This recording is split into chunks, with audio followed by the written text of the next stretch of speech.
So guys welcome to well prep education. नमस्कार, स्वागत है आप सभी लोगों का वेल प्रेप एजुकेशन में। उम्मीद करता हूँ बहुत अच्छे होंगे आप सभी। सो गाइज कोविड का टाइम है, जो है सेफ्टी बरतिए, ठीक है। क्योंकि सबसे पहले जो है जान है, उसके बाद जो है बाकी सारी चीज़ें हैं। अगर आप लोग सुरक्षित रहेंगे तो ऑब्वियसली एग्ज़ाम्स भी दे पाएंगे और अच्छी तरीके से दे पाएंगे, ठीक है। चलिए, तो एनवीएस के बारे में बात कर रहे थे, ठीक है। आज से जो स्टार्ट किया है मैंने इसकी क्लासेस शुरू करना, तो थंबनेल से आप लोग समझ चुके होंगे आज पहली क्लास है कंप्यूटर की, ठीक है। तो यहाँ पर हम 20 क्वेश्चंस जो आज मैं डिस्कस करूँगा आप लोगों के सामने, ये सिर्फ खाली 20 क्वेश्चंस ही नहीं है। इसमें जो आपको डिटेल और मिलेगी, साथ में जो एक्सप्लेनेशन मिलेगा, वो कहीं ना कहीं 20 नहीं बल्कि 50 क्वेश्चन के बराबर आपको ज्ञान मिलने वाला है, ठीक है। तो वीडियो के एंड में आप लोग बताइएगा कमेंट करके वीडियो कैसा लगा। और दूसरी बात, एक चीज़ और डिस्कस कर देता हूँ कि आप लोग जो बहुत ज़्यादा परेशान है कहीं ना कहीं जूनियर सेक्रेटरीट असिस्टेंट को लेकर, ठीक है। तो देखिए, वो काम छोड़ दीजिए, आप समिति के ऊपर उनके ऊपर छोड़ दीजिए, वो उनका काम है। जो टेक्निकल फॉल्ट है उसको सही करना। तो बिल्कुल आप लोग अप्लाई कर पाएंगे, जैसे ही वो सही होता है मैं आप लोग को अपडेट दे दूंगा। तो अभी कुछ देर पहले जो है किसी स्टूडेंट ने मुझे बताया कि अभी सही नहीं हुआ है। तो हो जाएगा, होपफुली जल्दी से ही हो जाएगा, तो उस लोग का टेंशन आप मत लीजिए। तो चलिए आज का जो है वीडियो स्टार्ट करते हैं, जो ये आधारित है कंप्यूटर पर, ठीक है। तो कंप्यूटर का लेक्चर बेसिकली होने वाला है, क्योंकि देखिए अब मैं एकदम वैसा बेसिक ज्ञान जो है लेकर नहीं चलूँगा कि पूरी थ्योरी समझाऊँ पहले उसके बाद नहीं, सीधे हम लोग एमसीक्यूज़ पर चलते हैं 20 क्वेश्चंस के साथ साथ। मैं आप लोगों को जो है डिटेल भी बताता रहूँगा उस पर्टिकुलर क्वेश्चन से रिलेटेड, बाकी अदर ऑप्शन से रिलेटेड। तो इससे क्या होगा, काफ़ी सारी चीज़ें पैरेलली क्लियर हो जाएंगी आप सभी की, ठीक है। तो वीडियो को ध्यान से देखिए और समझने की कोशिश कीजिए, और वीडियो के एंड में आप लोग बताइएगा कि क्या कमी रह गई, क्या लूप होल रहा, ठीक है। उसको बिल्कुल अगली वीडियो में जो है सुधारने की कोशिश की जाएगी, ठीक है। चलिए बढ़ते हैं आज के वीडियो में। तो देखिए, पहला क्वेश्चन आप लोग के सामने है, which of the following is a non volatile memory, ठीक है। कंप्यूटर के अंदर नॉन वोलेटाइल मेमोरी क्या है बेसिकली। तो read only memory, RAM and ROM. There are two type of memories, you know very well, right. तो RAM क्या है, रैम होती है जो वोलेटाइल मेमोरी होती है, यानी कि जब भी पावर ऑफ होगा तो जो भी डेटा होगा उसमें वो इरेज हो जाएगा। जबकि रोम, रीड ओनली मेमोरी, क्या होती है, नॉन वोलेटाइल होती है, और उसके जो जो भी इसके कंटेंट्स होते हैं वो इसी में रहते हैं, भले ही आप पावर स्विच ऑफ हो जाए, कुछ भी हो जाए, राइट। रैम को वोलेटाइल किस लिए कहते हैं, because it is a temporary memory. And और रोम को जो है नॉन वोलेटाइल बोलते हैं, बिकॉज इट इज़ परमानेंट, ठीक है। Volatile it means it is a temporary memory, and ROM is a permanent kind of memory, right. तो यहाँ पर कुछ एग्जाम्पल्स आप लोगों को दिए हुए हैं नॉन वोलेटाइल मेमोरी के। It is ROM, flash memory, right. Most of the magnetic computer storage devices like hard disk, floppy disk, magnetic tape, all these are the examples of non volatile memory, right.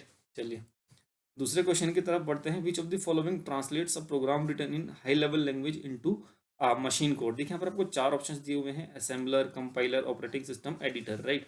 Editor से आप क्या समझ रहे हैं कि कोई भी एक एडिट करने वाला program, right. Operating system, you know very well, like Windows. And अब बच गए दो ऑप्शन। देखिए, हमेशा एलिमिनेशन मेथड से भी आप लोग क्वेश्चंस को कई बार सॉल्व कर सकते हैं, लेकिन उसके लिए बात यह है कि बेसिक चीज़ें आप लोगों ने पढ़ी हुई हों, ठीक है। जैसे ऑपरेटिंग सिस्टम अगर आपको पता ही नहीं है क्या होता है, तो आप कैसे उसको एलिमिनेट करेंगे इस ऑप्शन से, नहीं कर सकते। लेकिन हाँ, जो है कंप्यूटर का बेसिक ज्ञान आप अगर रखते हैं तो नीचे के दो ऑप्शन आप लोग डायरेक्टली एलिमिनेट कर देंगे। अब असेंबलर क्या होता है, असेंबलर क्या करता है, असेंबली लैंग्वेज को कन्वर्ट करता है, राइट। असेंबलर क्या करेगा, असेंबली लैंग्वेज को कन्वर्ट करेगा। और कंपाइलर बच गया, ऑब्वियसली यहाँ पर हाई लेवल लैंग्वेज की बात कर रहा है, असेंबली लैंग्वेज की बात नहीं कर रहा। तो बच गया क्या ऑप्शन, कंपाइलर, ठीक है। सो कंपाइलर हो जाएगा इसका आंसर, जो कि क्या करेगा, हाई लेवल लैंग्वेज को मशीन लैंग्वेज में कन्वर्ट कर देगा। क्लियर। अब यहाँ पर भी दो चीज़ें होती हैं, हाई लेवल लैंग्वेज को मशीन लैंग्वेज में कन्वर्ट करने के भी दो सॉफ्टवेयर्स हैं आपके पास, या दो प्रोग्राम्स हैं। एक है कंपाइलर, ये क्वेश्चन आगे आएगा लेकिन मैं आपको पहले ही आप बता देता हूँ, कंपाइलर। और दूसरा होता है इंटरप्रेटर। दोनों का ही काम है जो हाई लेवल लैंग्वेज है उसको मशीन कोड या मशीन लैंग्वेज में कन्वर्ट करना, राइट। मशीन लैंग्वेज आप लोग जानते हैं 0 और 1 की फॉर्म में, राइट। लेकिन कंपाइलर क्या करेगा, पूरे के पूरे प्रोग्राम को एक साथ कन्वर्ट करेगा, क्लियर। और इंटरप्रेटर क्या करेगा, लाइन बाय लाइन करेगा, इंटरप्रेट। आप समझ रहे हैं कि इंटरप्रेट करता है पहले लाइंस को, एक लाइन को समझेगा उसको कन्वर्ट करेगा, दूसरी लाइन को समझेगा उसको कन्वर्ट करेगा, इसी तरीके से पूरे प्रोग्राम को कन्वर्ट करता है। वाइल कंपाइलर क्या करता है, ये डायरेक्टली पूरा पढ़ लेगा। कंपाइलर जो है ज़्यादा समझदार है, ये पूरा जो है हाई लेवल लैंग्वेज में लिखा हुआ कोड को रीड करेगा और डायरेक्टली मशीन कोड में कन्वर्ट कर देगा without interpreting each and every line, right. चलिए, तो स्पीड कैसी है वो भी बताइएगा, और समझ में आ रही हैं या नहीं आ रही हैं चीज़ें वो भी बताइएगा। तो अगला क्वेश्चन है, the input device that is most appropriate for playing games on a play station. किसी भी प्ले स्टेशन पर गेम खेलने के लिए कौन सा जो है डिवाइस मोस्ट अप्रोप्रिएट होता है? सभी लोग जानते होंगे, जहाँ तक मैं समझता हूँ जॉयस्टिक होता है, ठीक है। बाकी अदर चीज़ें क्या है वो देख लीजिए। टच पैनल समझ सकते हैं आप, कोई भी जिस पर आप टच करें और उससे फीडबैक मिले, आप लोगों को इंटरेक्शन मिले, लाइक स्मार्टफोन्स, राइट। तो टच पैनल उसके अंदर भी होता है। कीबोर्ड आप लोग जो है बहुत अच्छी तरीके से जानते हैं, keyboard is a input device जिसके अंदर आप जो है टाइपिंग करते हैं, टाइप करते हैं, इनपुट देते हैं, ठीक है। और ट्रैक बॉल, ट्रैक बॉल भी आप लोग जानते ही होंगे एक तरीके से। इसे कह सकते हैं आप अपसाइड माउस कह सकते हैं, जो माउस के नीचे एक बॉल लगा हुआ होता है ना, ये समझ लीजिए कि माउस को उल्टा कर दिया गया है, ठीक है। ये फॉर एग्जांपल माउस है आपका, इसके नीचे वाली साइड में बॉल होता है ना, तो उसको अपसाइड कर दें अगर, तो कुछ इस तरीके से अगर कर दें तो ये क्या होता है, ये ट्रैक बॉल कहलाता है, ठीक है। यानी कि कर्सर का काम करता है स्क्रीन के ऊपर। चलिए, विच of the following is a communication device. अब फिर से एलिमिनेट कर सकते हैं आप लोग, चार ऑप्शंस आप लोगों को दिए हुए हैं। कम्युनिकेशन डिवाइस कौन सा है इनमें से? प्रिंटर क्या है? आउटपुट डिवाइस है, ठीक है। मॉनिटर क्या है? ये भी आउटपुट डिवाइस है। कीबोर्ड क्या है? इनपुट डिवाइस है। बचता क्या है? मॉडेम। अब किस सेंस में है ये एक communication device? Communication device basically होता क्या है? क्या आपका जो मोबाइल फ़ोन है वो कम्युनिकेशन डिवाइस है? बिल्कुल कम्युनिकेशन डिवाइस है। It is a hardware. आपका जो मोबाइल है एक हार्डवेयर डिवाइस है बेसिकली, लेकिन एक कम्युनिकेशन डिवाइस किस लिए है? ये दो स्मार्टफोन्स हैं। फॉर एग्जांपल, मैं आपको एग्जांपल के लिए समझा रहा हूँ, ठीक है। ये आपके पास है, ये आपके फ्रेंड के पास है, क्लियर। तो सिग्नल्स को का जो है लेन देन हो रहा है ना, सिग्नल्स का लेन देन हो रहा है यहाँ से वहाँ, ठीक है। लाइन पर सिग्नल जा रहा है, फिर उसको आवाज़ पहुँच रही है, फिर वहाँ से वो जो बोल रहा है वो जो है लाइन पर जा रहा है, फिर उसके बाद आप लोगों को आवाज़ सुनाई दे रही है। तो कम्युनिकेशन डिवाइस का काम कर रहा है स्मार्टफोन। तो इसी तरीके से कम्युनिकेशन डिवाइस एक हार्डवेयर होता है which is capable of transmitting data, instructions, information between a sending end receiving device, clear. तो सेंडिंग एंड रिसीविंग डिवाइस के बीच में जो भी इन्फॉर्मेशन पहुंचाएगा वो क्या है? एक कम्युनिकेशन डिवाइस होता है, ठीक है। इसी तरीके से कम्युनिकेशन डिवाइस है कंप्यूटर मॉडम, जो क्या करता है, कंप्यूटर की जो डिजिटल इन्फॉर्मेशन होती है उसको एनालॉग सिग्नल में ट्रांसफ़र करता है, और जो एनालॉग सिग्नल्स होते हैं उसको डिजिटल में कन्वर्ट करता है। तो ये हो गया आपका मॉडम। तो क्लियर हो गया होगा मॉडम। आगे बढ़ते हैं। Which of the following file extensions indicate only graphics file. यहाँ पर आपको चार ऑप्शंस दिए हुए हैं और बताना है कि कौन सा ऐसा ऑप्शन है जिसमें दोनों ही दो दो दे रखे हैं दोनों में, ठीक है। एक पेयर दिया हुआ है, तो दोनों ही जिसमें ग्राफिक फाइल की एक्सटेंशंस हों, क्लियर। लाइक अगर आप वर्ड में कोई डॉक्यूमेंट लिखते हैं तो डॉट DOC करके आता है, ठीक है। एक्सेल में लिखते हैं तो .XLS। ये जो है एक्सटेंशंस होती हैं फाइल्स की, ठीक है। कौन सा ऑप्शन ऐसा है? ए देखिए, ए में BMP जो है ये इमेज वाला फॉर्मेट है, लेकिन DOC जो है डॉक्यूमेंट वाला फॉर्मेट हो गया, ये इधर ही एलिमिनेट हो गया। JPEG एक ग्राफिक का एक्सटेंशन है। TXT जो है टेक्स्ट का है, नोटपैड फाइल का है, तो ये भी इधर एलिमिनेट हो गया। TXT नोटपैड का है, STK इमेज का, ये भी एलिमिनेट हो गया। लेकिन जो डी ऑप्शन है BMP और GIF, ये इसका सही उत्तर हो जाएगा, क्योंकि both are the file extensions for graphic files, right. Clear हो गया। तो BMP क्या है? It represent a bitmap image file. Same GIF, GIF का फुल फॉर्म भी आप लोग देख लीजिए, ग्राफिक्स इंटरचेंज फॉर्मेट, राइट। अगला क्वेश्चन है, सॉफ्टवेयर है किस टाइप का सॉफ्टवेयर है Linux? Which type of software is Linux? So Linux is an operating system, clear. Linux is an operating system. सो एक ऑपरेटिंग सिस्टम क्या है बेसिकली, वो आप लोगों को पता होना चाहिए। जो क्या करता है, सिस्टम का हार्डवेयर, ठीक है, और जो उसकी मेमोरी है, उसका जो CPU है, उन सबको क्या करता है, मैनेज करता है कहीं ना कहीं। वो क्या कहलाता है? ऑपरेटिंग सिस्टम, ठीक है। ये क्या करता है, आपके एप्लीकेशन और जो हार्डवेयर है, ठीक है, उनका कनेक्शंस बना के रखता है आपस में, ठीक है। जो भी आपका सॉफ्टवेयर है, जो हार्डवेयर है, उनका कनेक्शन बना के रखेगा, वो क्या कहलाएगा? Operating system. और क्या करता है ये? यूज़र को एक इंटरफेस प्रोवाइड करता है, राइट। लाइक अभी आप लोग अगर अपनी कंप्यूटर स्क्रीन के सामने बैठे हैं या फ़ोन की स्क्रीन के सामने बैठे हैं, तो आप डायरेक्टली क्या कर रहे हैं, यूज़र इंटरेक्शन आप लोगों को मिल रहा है, ठीक है। आप लोगों को नहीं पता उसके पीछे की प्रोग्रामिंग क्या है, उसके पीछे का क्या हार्डवेयर है, क्या सॉफ्टवेयर, आप कुछ नहीं जानते, ठीक है। आपको खाली जो सामने दिख रहा है वो, तो ये क्या है, आपको एक इंटरफेस प्रोवाइड कराया गया है। ये किसके द्वारा प्रोवाइड किया जा रहा है, ऑपरेटिंग सिस्टम के द्वारा। आपके मोबाइल में क्या है वो, इट में भी एंड्रॉयड हो सकता है, मैक हो सकता है, ठीक है। तो ये क्या कहलाता है, ऑपरेटिंग सिस्टम कहलाता है। तो इसी तरीके से लाइनक्स भी क्या है, एक ऑपरेटिंग सिस्टम है। Clear. to create a para break in MS Word which key is used। MS Word में अगर आपको पैरा ब्रेक देना है तो सिंपली कंट्रोल और एंटर अगर आप लोग प्रेस करेंगे तो जो है पैराग्राफ ब्रेक हो जाएगा।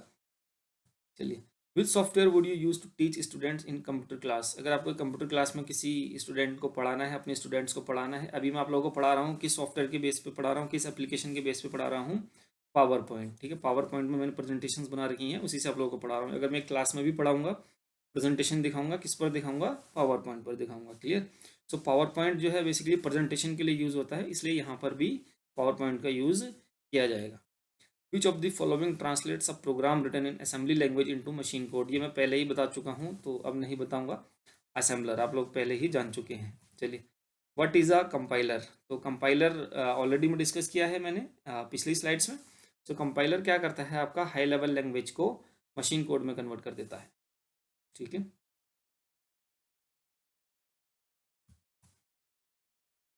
चलिए, अगला क्वेश्चन है, which of the following is a tool to send letter to many recipients in MS Word. अगर एमएस वर्ड में आपको बहुत सारे रिसिपिएंट्स को लेटर भेजना है, कौन सा आप इसमें से ऑप्शन का यूज़ करोगे, वो है mail merge, right. Mail merge functionality जो है एमएस वर्ड की, वो क्या करती है, बल्क में मेल्स भेजना हो, एनवलप्स बनाने हो, ठीक है, मल्टीपल ईमेल सेंड करनी हो, तो आप मेल मर्ज का यूज़ कर सकते हैं।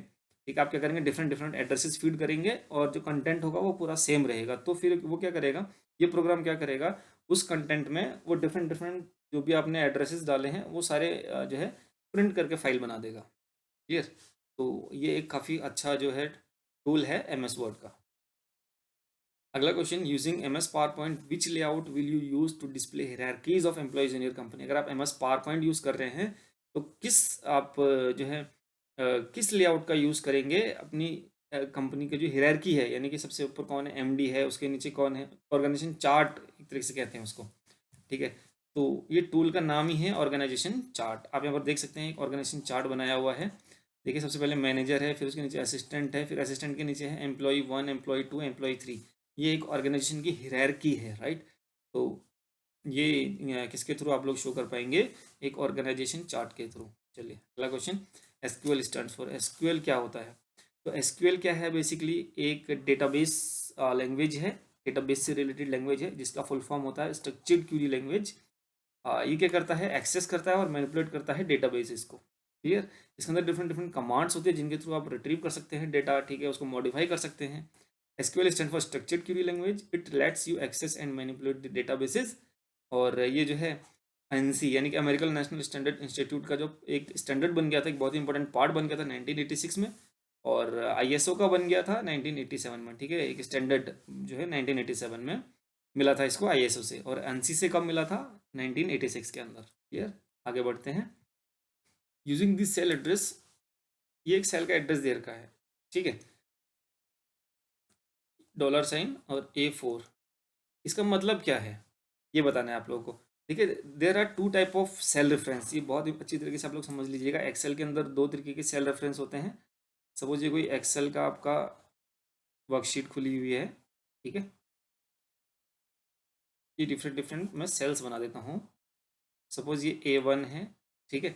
तो इस A1 को अगर आप रिप्रेजेंट कर रहे हैं फॉर्मूला बार में, अगर मैं A1 लिख रहा हूँ खाली, ठीक है, तो ये कहलाएगा रिलेटिव सेल रेफरेंस। क्या कहलाएगा, रिलेटिव सेल रेफरेंस। अगर मैं इसको अदर सेल्स में कॉपी करूंगा तो ये अदर सेल्स के अकॉर्डिंग मॉडिफाई हो जाएगा। लेकिन अगर आप इसी A1 के आगे, सपोज ये A1 सेल है, इसके आगे अगर मैं डॉलर लगा दूंगा, यहाँ पर भी अगर मैंने डॉलर लगा दिया, तो ये अब एक एब्सोल्यूट सेल रेफरेंस बन गया। और इसको आप चाहे किसी भी सेल में कॉपी कर दें, ये अपनी प्रॉपर्टी को चेंज नहीं करेगा, अपने बिहेवियर को चेंज नहीं करेगा, ये हमेशा कांस्टेंट रहने वाला है, चाहे आप इसको कहीं पर भी कॉपी कर दें। क्लियर हो गया। रिलेटिव सेल रेफरेंस में क्या होता है, रिलेटिव सेल रेफरेंस को जहाँ पर भी आप कॉपी करेंगे तो वो चेंज कर लेगा अपनी प्रॉपर्टी, ठीक है, वो उस सेल के अकॉर्डिंग चेंज कर लेगा। लेकिन एब्सोल्यूट रेफरेंसिंग अगर आप कर देंगे उस एड्रेस की, यानी कि डॉलर मार्क कर देंगे उस जो है एड्रेस में, तो वो क्या हो जाएगा, कांस्टेंट हो जाएगा, फिर वो चेंजेबल नहीं होगा बिल्कुल भी। क्लियर?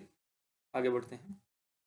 मल्टी प्रोसेसिंग, तो मल्टी प्रोसेसिंग क्या है? तो multi processing basically it refers to a computer's ability to support more than one program at same time. ठीक है, सेम टाइम में अगर एक से ज़्यादा प्रोग्राम रन कर रहा है सिस्टम, तो वो क्या कहलाएगा, एक मल्टी प्रोसेसिंग ऑपरेटिंग सिस्टम कहलाएगा।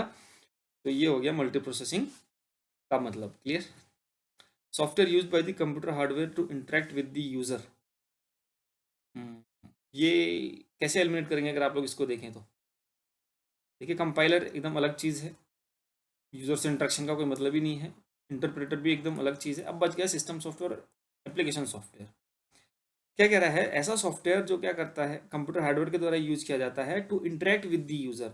यूजर से डायरेक्टली जो इंटरेक्शन कराता है वो तो एप्लीकेशन सॉफ्टवेयर होता है, लेकिन सिस्टम सॉफ्टवेयर क्या करता है, ये हार्डवेयर के साथ मिलके, ठीक है, सिस्टम सॉफ्टवेयर और हार्डवेयर, ये दोनों मिलके क्या करते हैं, एप्लीकेशन सॉफ्टवेयर के लिए एक इजीनेस प्रोवाइड करते हैं, ताकि एप्लीकेशन सॉफ्टवेयर क्या करे, यूजर को एक डायरेक्ट यूजर इंटरफेस प्रोवाइड करे, जिसके थ्रू क्या करेगा, एप्लीकेशन सॉफ्टवेयर के थ्रू क्या करेगा, कोई भी यूजर, कुछ प्रोग्राम्स होंगे, ठीक है, जैसे कि आपका MS वर्ड है, वो क्या है, एक एप्लीकेशन सॉफ्टवेयर है, ठीक है, लेकिन सिस्टम सॉफ्टवेयर क्या करता है, सिस्टम सॉफ्टवेयर हार्डवेयर के साथ मिलकर एक ऐसी अपॉर्चुनिटी प्रोवाइड करता है एप्लीकेशन सॉफ्टवेयर को, ताकि वो यूजर के साथ इंटरेक्ट कर सके। क्लियर? तो ये हो गया सिस्टम सॉफ्टवेयर। सिस्टम सॉफ्टवेयर क्या है? It is a collection of programs mean to control the operation and extend the processing capability of a computer system. Clear? तो कंप्यूटर सिस्टम की जो प्रोसेसिंग कैपेबिलिटी होती है उसको सुधारने का काम करता है, उसको ऑपरेट करने का काम। तो ये हो गया आपका सिस्टम सॉफ्टवेयर। सिस्टम सॉफ्टवेयर और एप्लीकेशन सॉफ्टवेयर क्लियर हो गया होगा आप लोगों को? ठीक है, तो एप्लीकेशन सॉफ्टवेयर का एग्जांपल हो गया आप लोगों का, जैसे कोई भी application, right, MS Word, MS Excel, PowerPoint, right. और सिस्टम सॉफ्टवेयर क्या हो गया आपका, operating system for example is a system software, right. चलिए, अब बोल रहा है the DOS command to retrieve the properties of a file. किसी भी फाइल के अगर प्रॉपर्टीज को रिट्रीव करना है, उसमें कुछ छेड़खानी करनी है, तो क्या करेंगे आप लोग? ठीक है, देखिए, प्रॉपर्टी को एट्रीब्यूट भी बोलते हैं, इससे आप समझ जाएंगे प्रॉपर्टी का मतलब एट्रीब्यूट भी होता है। तो डॉस की जो एट्रीब कमांड है, एट्रीब कमांड, इससे आप क्या कर सकते हैं, प्रॉपर्टीज़ कोई भी चेंज कर सकते हैं। लाइक 4 प्रॉपर्टीज़ होती हैं किसी भी फाइल की डॉस के अंदर: रीड ओनली, हिडन, सिस्टम और आर्काइव। रीड ओनली मतलब खाली आप रीड ओनली फाइल है, उसमें कोई भी चेंजेस नहीं कर सकते आप लोग। हिडन मतलब वो फाइल आपको शो ही नहीं करेगा डायरेक्टरी के अंदर, राइट। और सिस्टम फाइल जो है रीड ओनली और हिडन दोनों का कॉम्बिनेशन होता है। और आर्काइव मतलब किसी भी फाइल को व्यू करने से पहले आपको उसको जो है बैकअप करना पड़ेगा, तब जाके आप उसको देख पाएंगे। तो ये चारों मतलब एट्रीब्यूट कमांड के थ्रू आप क्या कर सकते हैं, ये सारी इस तरीके से ये चार जो है एट्रीब्यूट्स हैं वो प्रोवाइड कर सकते हैं किसी भी फाइल को। क्लियर हो गया? तो एट्रीब्यूट का मतलब होता है प्रॉपर्टी ऑफ एन ऑब्जेक्ट, ये भी कह सकते हैं आप लोग। तो अगर आपको प्रॉपर्टी का मतलब पता होगा तो उससे भी आप लोग निकाल लेंगे कि हाँ एट्रीब्यूट कमांड है, जिसके थ्रू हम लोग जो है प्रॉपर्टीज चेंज कर सकते हैं किसी की, ठीक है, किसी भी फाइल की, किसी भी डायरेक्टरी के अंदर। अच्छा, डॉस से रिलेटेड एक और क्वेश्चन आ गया। This command lets you view the contents of a file in DOS. तो टाइप कमांड होती है जिसके थ्रू, टाइप समझ रहे हैं आप लोग, टाइप किसी भी फाइल का टाइप आप लोगों को जानना है कि उसके कंटेंट, तो वो सारे उसके कंटेंट जो है शो कर देगा टाइप कमांड डॉस के अंदर। ठीक है, फिर एक क्वेश्चन आता है एन इम्पैक्ट प्रिंटर यूजेज।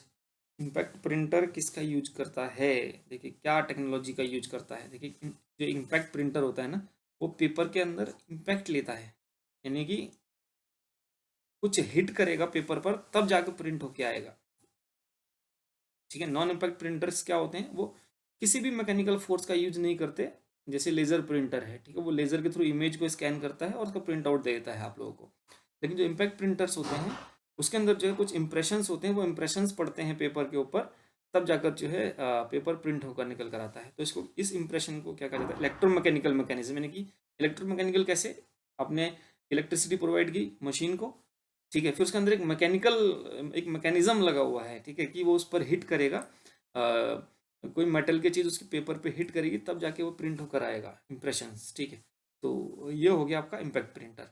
तो यहाँ पर एक इस चार्ट से भी आप लोग समझ सकते हैं प्रिंटर दो तरीके के हैं, impact printer, non impact printer. Impact का example daisy wheel, dot matrix, और नॉन इम्पैक्ट का आपको पता ही है लेजर प्रिंटर, थर्मल प्रिंटर और इंकजेट प्रिंटर। प्रिंटर से रिलेटेड एक क्वेश्चन हर एग्जाम में जरूर पूछा जाता है, इसलिए प्रिंटर से रिलेटेड क्वेश्चन आपको हर वीडियो में कम से कम एक या दो क्वेश्चन देखने के लिए जरूर मिलेंगे। Virus survives bye capturing, I hope ये लास्ट क्वेश्चन है। वायरस सर्वाइव्स बाय कैप्चरिंग, यहाँ पर कोरोना वायरस की बात नहीं हो रही है, यहाँ पर सिस्टम के वायरस की बात हो रही है। कंप्यूटर के अंदर जो वायरस होता है उसकी बात हो रही है, वो कैसे सर्वाइव कर जाता है। देखिए आपने कई बार देखा होगा, आप लोग जब ईमेल करते हैं तो कोई एग्जीक्यूटेबल फाइल आप लोग नहीं भेज पाते, ठीक है। कंप्यूटर के अंदर जो भी आप इंस्टॉल करते हैं, जो भी चीज़ें को भी सॉफ्टवेयर इंस्टॉल करते हैं, आप लोगों को पता है एग्जीक्यूटेबल फॉर्म में होता है, .exe फॉर्म में होता है, ठीक है। अगर आप उसको भेजने की कोशिश करेंगे ईमेल से तो नहीं जाता है, वो बोलता है इट में contain an error because it is an executable file. तो ये मैंने बहुत ही अच्छा एग्जांपल दिया था आप लोगों को समझने के लिए। तो एग्जीक्यूटेबल प्रोग्राम्स के अंदर ही सर्वाइव कर जाता है, ठीक है। यानी कि वायरस जो है मोस्टली किन के अंदर मिलेगा, आपको एग्जीक्यूटेबल फाइल्स के अंदर मिलेगा। तभी कहते हैं ना हमारे लैपटॉप में वायरस आ गया, क्योंकि वायरस कैसे आ गया, वो हो सकता है किसी प्रोग्राम, कोई एग्जीक्यूटेबल फाइल आपने किसी दूसरे के कंप्यूटर से ली, अपने कंप्यूटर पर इंस्टॉल करने का सोचा, वहीं से आपका कंप्यूटर हैंग होना स्टार्ट हो गया, तो उससे क्या आ गया, आपके सिस्टम में वायरस आ गया। तो वायरस जो है कैसे सर्वाइव करता है, by capturing the executable programs, ठीक। तो सारे जो है क्वेश्चंस आज के क्लियर हो गए होंगे आप लोगों को, और वीडियो आज का यहीं पर एंड करते हैं।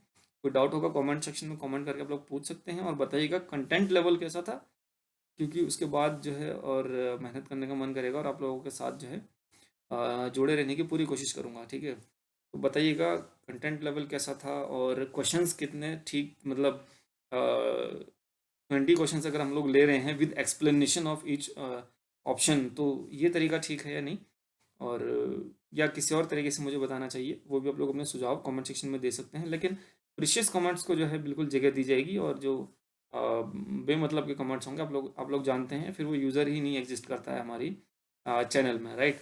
सो guys all the best for this particular exam, and bye bye, take care.